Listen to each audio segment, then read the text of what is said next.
Welcome back to Off the Field with me, Anish Gwenim. We are in episode 3 right now where we're speaking about marks for sport or sport for marks. Just before we came into this segment, as you saw, we spoke to this really nice principal who gave her view on what she believes sports has done for her students and what it can do in the future. With me in the studio right now, I've got a man who's been very dear to me, someone who's been my mentor, my support, and who's always stood by everything that we've wanted to do. And not just me, he's been a role model to everyone in Goa who's always looked forward to doing something sport. So it's a pleasure to have you with us. We have Shri V.M. Prabhudesai, who is the Directorate of Sports and Youth Affairs, and of course, the Executive Director of the Sports Authority of Goa. So thank you for joining us on the show. Thank you so much. So as you know that this topic that we're talking about today talks about sports for marks or marks for sports. Is there a correlationship between education and the field, or the field and the education? Are they both interrelated? I believe at the department, you all have a policy for marks, and then currently there was a little bit of a change. Could you explain to us the current situation of the marks for sports? The Marks for Sports is a scheme now which has been going on for almost a decade. 1 or 2 years back, the Goa Board of Education thought about incorporating the marks in the aggregate, thereby helping the students to even reach 100% marks, at the board exams, the 10th and the 12th exam. Okay. But last year, unfortunately, because of the directions from the union HRD ministry, the Goa board had to done away with the inclusion of marks in the aggregate, total of the 10th and 12th standard students. So no doubt it had remarkable impact on the psyche of the students as well as the parents. So there has been a lot of bitterness about that. And so you mentioned about the negativity. You mentioned that they were included as a total of the aggregate where students could get 100%, but now they're not. Now they're possibly mentioned somewhere on the side but not added to their total percentage. Do you think this is going to affect the athletes and getting the backing that they thought they had to come out and maybe play sports in crucial years like the 10th and 12th? To some extent, yes, but if you really think about the whole advantage of having, sport while you are studying, then if the parents as well as the students would think over it, and if their teachers, and mainly the physical education teachers, would do a lot of brainstorming with the students, I think the students will realize the importance of sports during their student life, and they will not only harp on inclusion of marks, because sports can do a huge impact on the overall personality of the students. It can also enthuse the students to study well and to understand and remember, memorize what they have studied. So how is that? You say it will help them to study better. Sports helps them to study better and memorize things better. Can you bring more light to this? Yeah, there have been hundreds of research done globally to prove a point that if the students are playing there during their student life, they will be able to grasp, they'll be able to understand, retain and recollect whatever stuff they have studied in their classroom, outside the classroom or at home. Fundamentally because in the brain you have a part known as hippocampus. And hippocampus. Hippocampus, okay. And it is below the cerebral cortex. And the fundamental function of hippocampus is to memorize, is to understand, and is to learn, particularly the emotions, particularly the educational stuff, what is taught in the classroom, and remember it, memorize it at the appropriate time, so that one can do very well in the exams. Right. So I believe there's 3 sorts of segments of students. The ones who believe that studies is the only thing. Then there are some who believe that sports is the only thing, and there are some who get lost in the middle, who don't understand the correlation between sports and studies. Let's talk about the top 10, the ones who stand in the top 10 and who possibly don't play any sort of sport. What do you believe is going through their mind? Do you think that if they do play sport, A, they might bring value to the team, or B, if they play sport, they might bring more value to their education?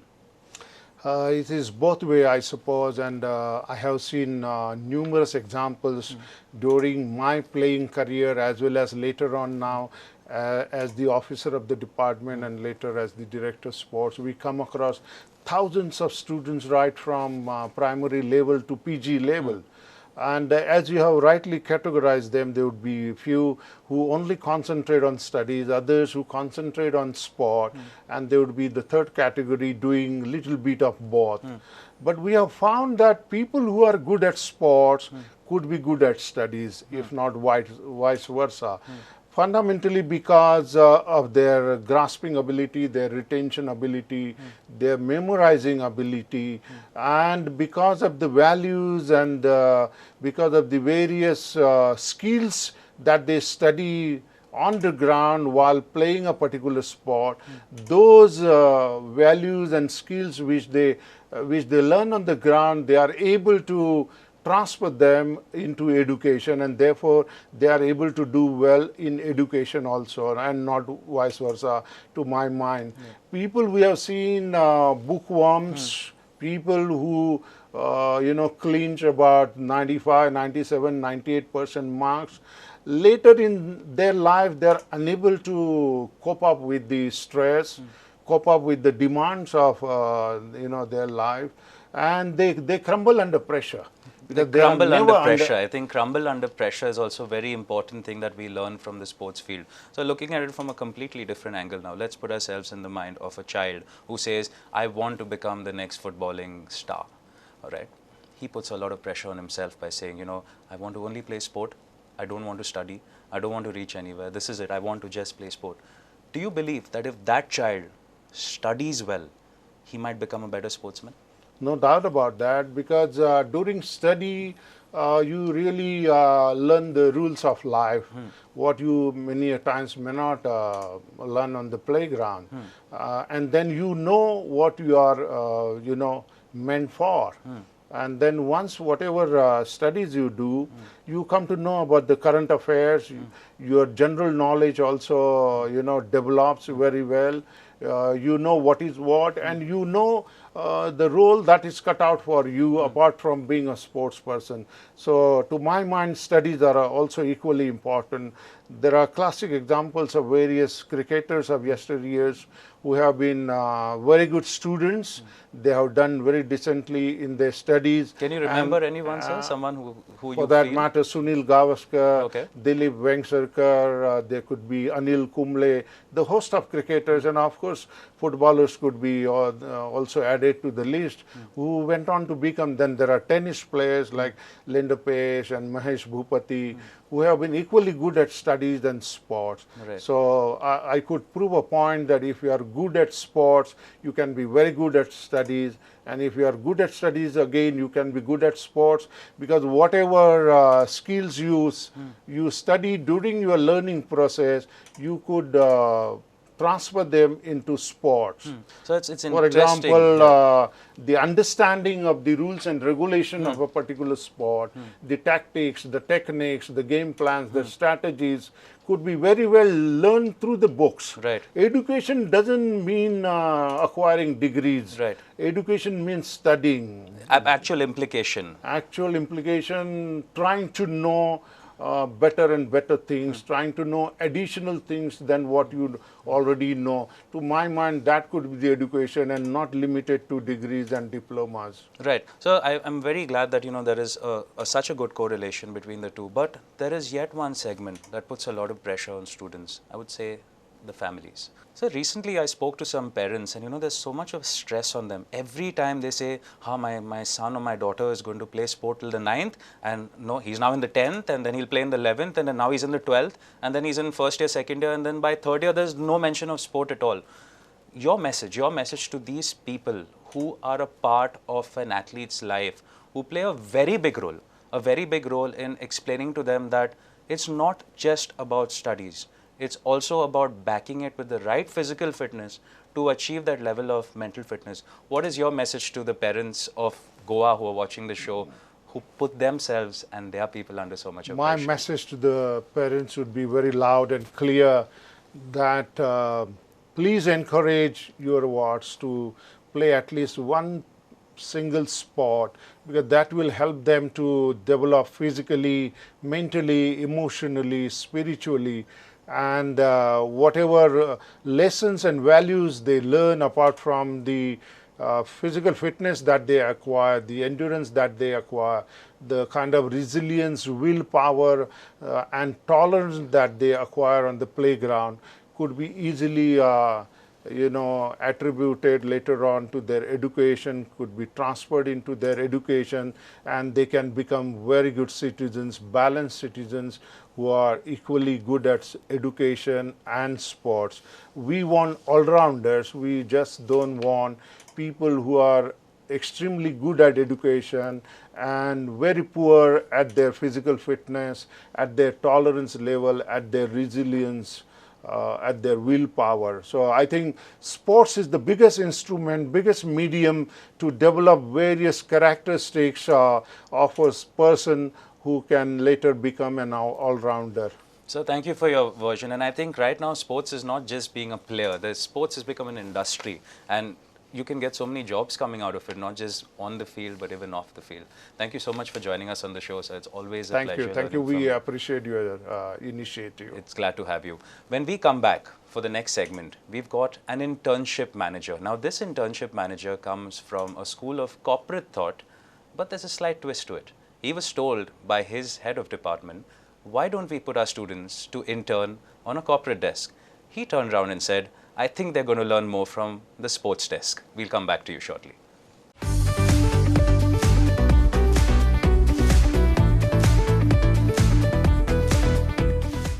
Right before this, we spoke to Shri Prabhu Desai, who gave his version from the official angle of how sports and marks are correlated.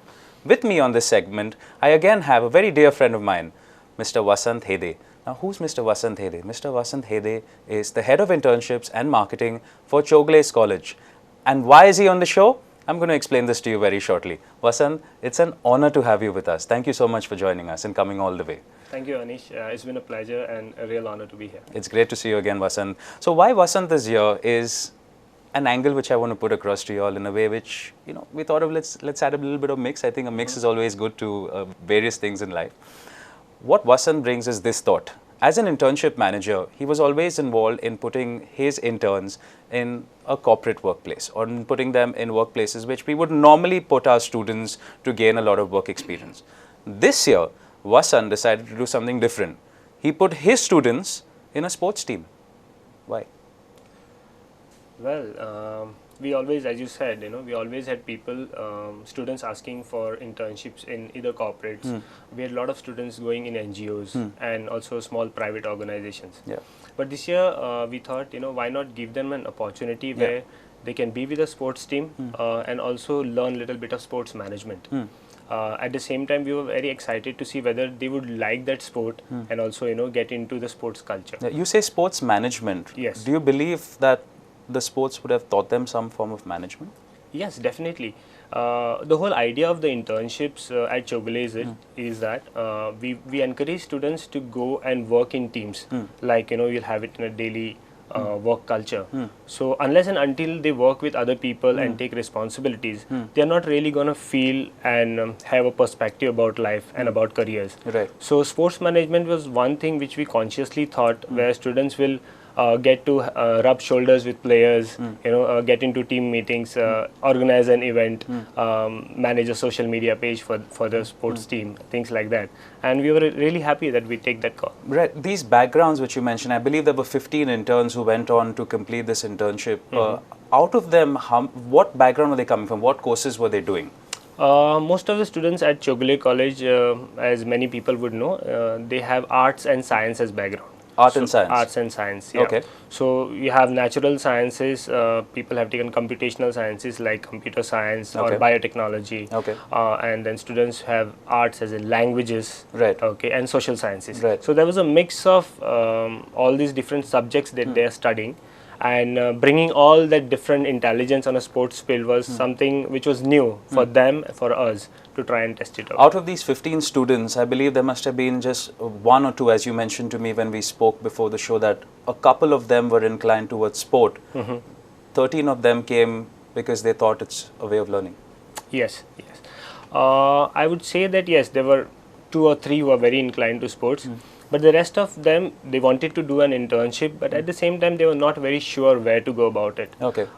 When we met the sports team and when we had the first session, and when the students were introduced to the sports team, they were quite excited. Like, it's something new that they have not done before, an event related to sports and how to handle that. That kind of caught their attention. And right. So, to elaborate on what Vasant is saying, I remember when he mentioned this to me when we were talking before we came on to the segment, he said that they didn't really know what they were getting into. All that they knew that this was a new experience and was something for them to learn. Let's get into this interesting fact that's come out of it, Vasant. Out of the 15 students who went in for an internship, 13 of them ended up playing for that sports team. Yes, I mean, that was a big surprise for us as well. And you're saying they had no inclination towards sport before this, but 13 of them started playing for that team. Really? Wow. Yeah, they had. In fact, it was a new sport for them. They were all part of a sport, and the whole idea that they are getting into a new sport and not knowing the sport and learning it all together was very exciting. Many of the students started practicing with the players of the sports team, Okay. and that's how they all ended up coming every Sunday and for the trainings and stuff. So it just got into them. Right. And they were Getting really excited. directly into the topic of the show, it's sports for marks or marks for sports. Is there a relationship between people who study whether they should play sport or people who play sport should they study so that they can play sport better? I believe this team that they joined was competing for a championship, and they were on maybe they will, maybe they wouldn't win it. As soon as these players joined them, that team went on to win the championship. Was there a correlation? Well, there may be something. There was a reason this all happened. I feel that these students, some of them are very, they're very good in their studies. Right. So they must have also brought a lot of ideas to the table. So even me as an internship officer, when I looked into how things were going up, I always saw there was a nice relationship between the players and these new interns who joined them. Okay. And I thought the whole energy boosted up. I also saw many of the students who joined as players, Right. they brought that energy back to their personal life or college life. Wow. So it helped in both ways. And I thought that was the reason maybe they ended up winning the So it was in sync. It was in sync what they were doing on the field. They brought a lot of intelligence to the team. The team helped them in a certain way which helped them in their studies. I believe these intern students went back to even graduate and do well. Yes. We did the graduation ceremony on 15 May 2018. Okay. And all of those students have graduated with great marks. Wow. And they always, whenever we meet, they always mention to me Right. about the sports internship that they did. Right. Right. Vasant, that's it's so positive. It's so positive to hear this from you. But in spite of all of this, there is still a very strong stigma in our society that a sportsman is one and a corporate achiever is two. Why? Well, I think we have to relook at this scenario. To be really frank, me growing up as a kid in school, sports was never encouraged that much. We always played sports if there was nothing else to do. Also today when I meet students and when I talk to them, many of them bluntly tell me I want to work in a company without really knowing what they have to do in the company as an intern. So I feel as an example with the current students who did the sports internship, I feel sports adds a lot of values in their life. They learn a lot of life skills, Right. which perhaps they may not work in a corporate, because many big corporates, they really don't have time to give the students. Right. Not saying that working in a corporate is not good, Yes. but also sports can add a lot to their personality. Let's talk about the corporate. It's really important for us to get good jobs, to work in good companies tomorrow. But the first step of getting into the company is your HR manager. Your HR manager is going to screen your resume and they're going to see a student's done possibly good enough for them to get in through education. They might have a sports side to it. If you were the HR manager and you were seeing a resume where a student had an educational background and he had a sports background, what would be your take on it if you could give this message out to the people? Well, I feel that if somebody comes to me and if we have to recruit someone, definitely a person with a sports background will, especially at the first set, will caught an attention. It will caught my attention. It will catch my attention, and then it will be very interesting to see how this person has gained some valuable skills in the sports field. which then can be transferred to the professional life. So as a HR manager, if I am recruiting, I'll definitely look for a student who has gained some skills in the sports field, which are very unique to him, which has developed his personality, and definitely being in HR, the person would know that that person has more to add to the company when somebody comes for an interview. Thanks, Vasan. The relationship between sports and marks continues. When we come back, we're going to have a very, very nice story of a mother and a son and how sports changed their life, not just on the field, not just off the field, but even it went deep into their family roots and helped them even establish the foundations for better education, studies, and growth and the prospect of that family for tomorrow. Don't go anywhere. Vasan, thank you for being with us. We hope to welcome you back on the show. We'll see you right back. Thank you so much. Thank you.